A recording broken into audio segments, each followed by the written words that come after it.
Good morning from WKYT News. I'm Bill Bryant, and we welcome you to Kentucky Newsmakers. Voters are already marking their ballots in the Kentucky primary, and later we'll be meeting two Democrats running for Congress in Central Kentucky who hope to capture the seat held by Republican Andy Barr. Josh Hicks and Daniel Kemp will join us later.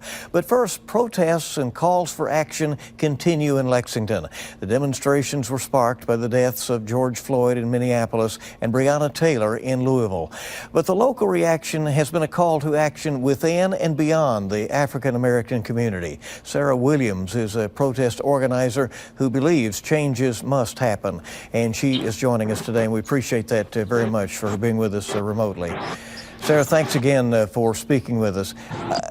Yes, thank you for having me. You have talked about some of these issues for some time. You've been involved in social justice issues. What does this moment in time, though, represent to you? This moment in time represents something very historical and a long time in the making. As somebody who studied the civil rights movement, in some ways wishing that I could have been a part of it, I feel like we have been presented with an opportunity to demand and affect deep transformative change for Black and brown people living not only in Lexington, but living in this country. You have called for changes with the Lexington Police Department and particularly with their collective bargaining agreement. Do you believe that it provides too many protections for officers? Yes. When the incident happened with the chaplain of LPD, Donovan Stewart, back in February 2019, and we sought to have him reprimanded or disciplined for his misconduct involving a teenager in our community, that's when it really laid bare just how many loopholes and accountability exist within police disciplinary policy that's determined by the current collective bargaining agreement or police contract. That agreement is worked out in private between the mayor's administration and the Fraternal Order of Police, and that has been the way it's been done for many years. Do you think that should be a more transparent process? Yes, without question. The process of creating that contract, considering that, the police are sworn to protect and serve the community in which they work, and also considering the fact that public safety receives over 60% of the local city budget or taxpayer money.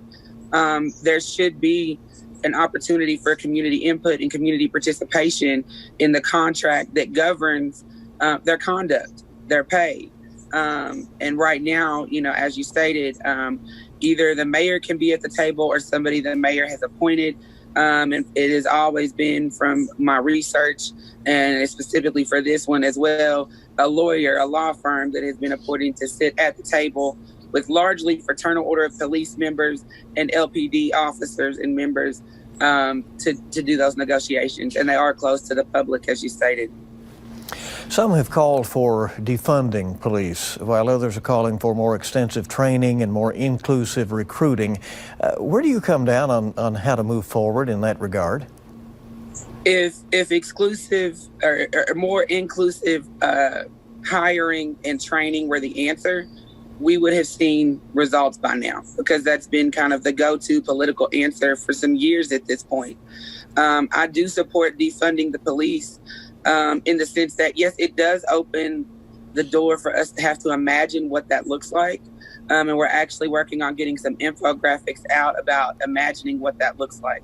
But, for example, for the past 2 weeks that we've been in the streets, one of the things that we've said repeatedly is we've got us.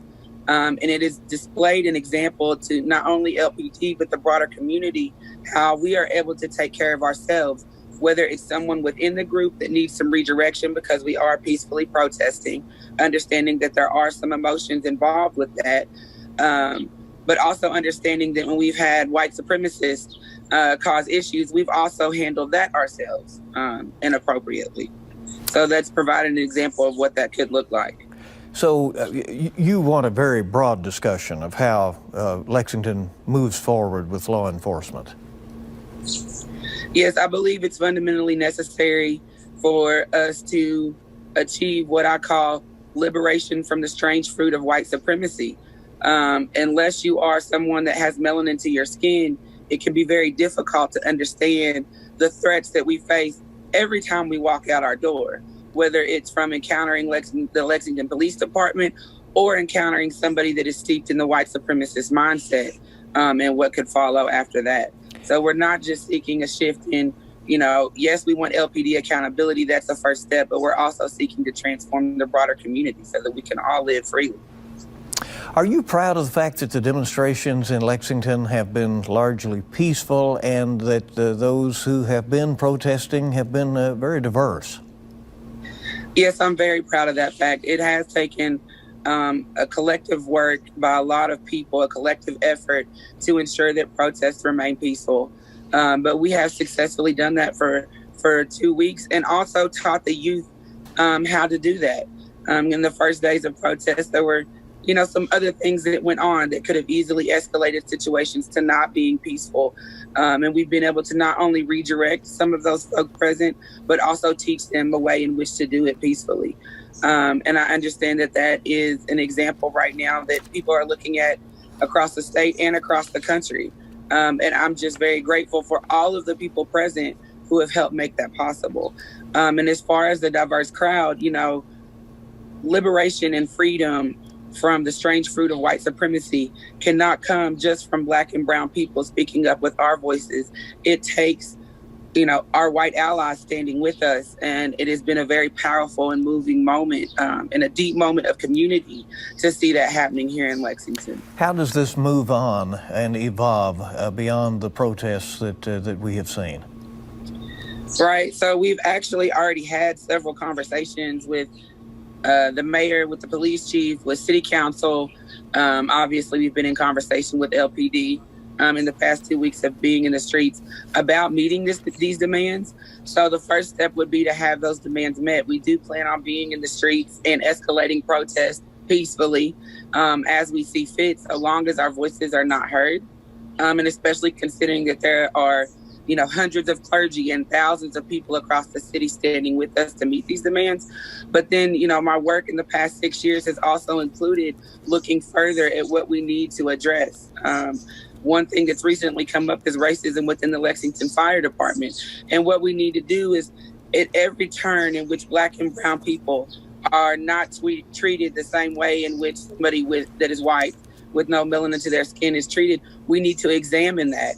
And even beyond policy change, we seek to have a mindset shift for those people in the community that do not see the humanity of Black and brown people. So the work continues far beyond LPD accountability and truly shifting the Lexington community into better ways of being with each other. Sarah Williams, a protest organizer, thank you for being with us. We appreciate it. Thank you. Hope you'll stay with us on Kentucky.